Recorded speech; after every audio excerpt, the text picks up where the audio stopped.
Okay, it is so surprising even up to now. Wakyaliwo bannayuganda abakyawakana ku nsonga ya Crested Crane eyalabiddwa ku hotel Robert Kyagulanyi gye yasuze yesterday.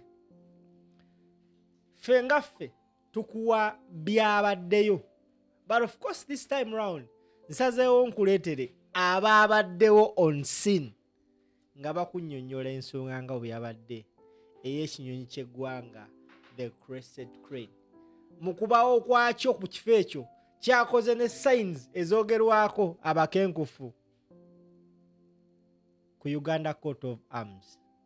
Kyabowinze emirundi esatu in front of Bobi Wine's car nekistandinga ku mukono gumu ku mugulu gumu.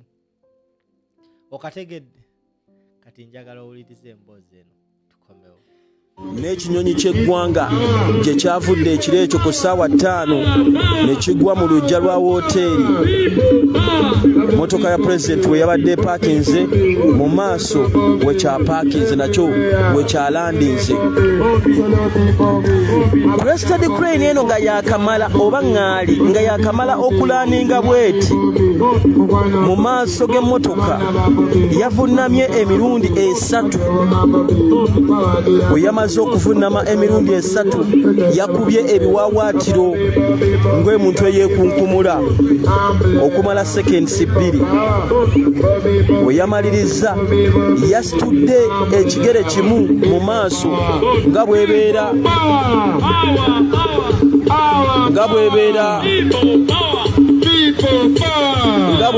ku bendera y'eggwanga.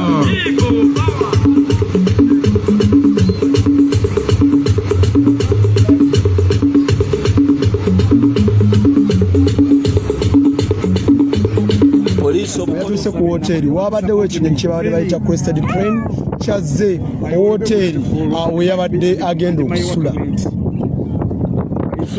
Njagala babuulirako Crested Crane eyo lwaki twakipositinze ku JB Muwonge ne ku Mission TV Uganda ku Facebook osobola okumanya agooba owakana yazze neevunnama emirundi 2. Bwe twabadde tuva Kapera Byong twabadde tugenda sula 10.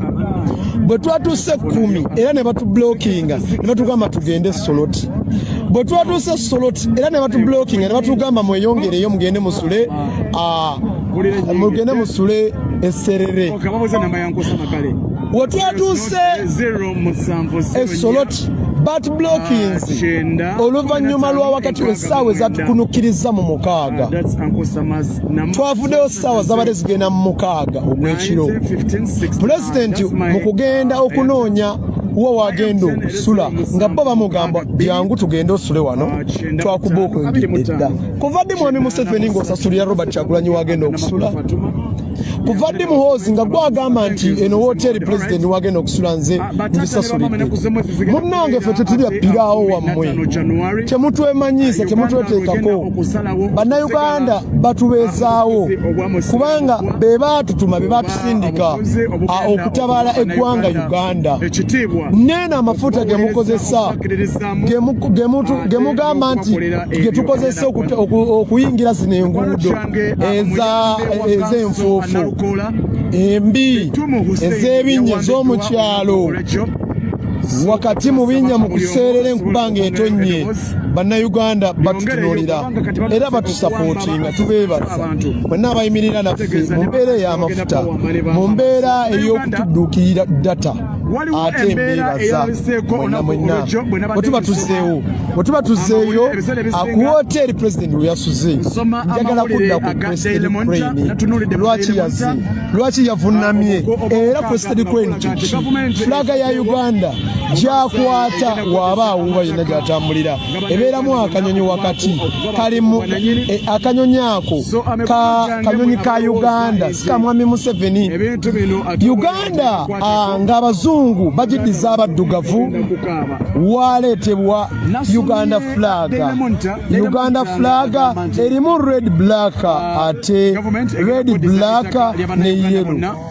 nga ye buyinako obwannannyini mulamu Uganda flaga erimu red black ne yellow baganda baffe mwenna mumanyi kibayita Uganda flag ne Crested crane yavunnamye wakati mu maaso ag'omukulembeze emirundi 3 wa luzungu ate njagala bategeeza ekumi twabadde tubuukinze lwaki Crested crane yazze ku woteeri ebintu ebyo temubibuusa maaso bannayuganda wakati nga tutambulira mu kibira mba njagala mbaddiremu olunaku etwabadde olunaku olw'eggulu ate olunaku olw'olwaleero nga tetunnaba kufuna kusoomoozebwa nga katayimu mu nkyakalina mba njagala mba nnyonnyole ate Crested crane lwaki yazze kanyonyi ke katya ke kabeera wakati mu fulaga ya Uganda wakati ng'abamatwale wakati ng'abazungu batuddiza obuyinza abaddugavu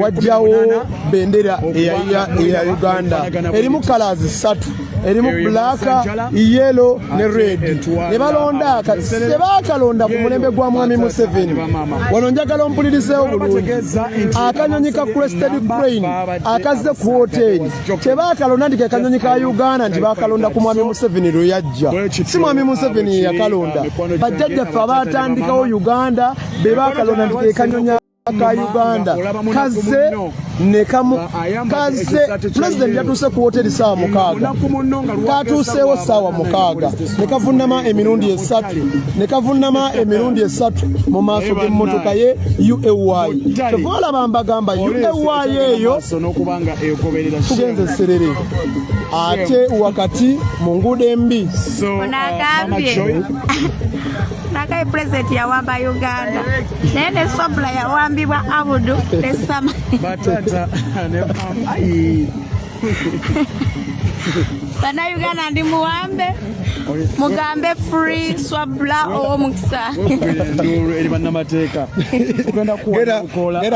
agenda kuwa George Musisi ngenda kuwa George Musisi ogere mu court tugenda muwana Lukola advocates amukamwongereko ne George Musisi. Hello, how are you? Nkutumireko munnaffe you start this side yakwatira bendera era munnamateeka w'ekibiina kya National Unity Platform something challenging you more than before. George Musisi nkutumiddeko abaana b'ekira naddala abandaba ku YouTube mwenna bataata abaana be Nakawa West abaana ba Nakawa East kubwa mmeya ate kubaka wa parliament omwana wamwe mufumbiro president we yavaayo yamubakwasa kyemmanyira tukoma mu bitundu ebyamakindi awo makindi East makindi West government took your cows la hawla wala quwwata makindi East makindi West ku lunaku lwa Monday tugenda kuba mu bitundu ebyo agambye ekisinga oba challenging apart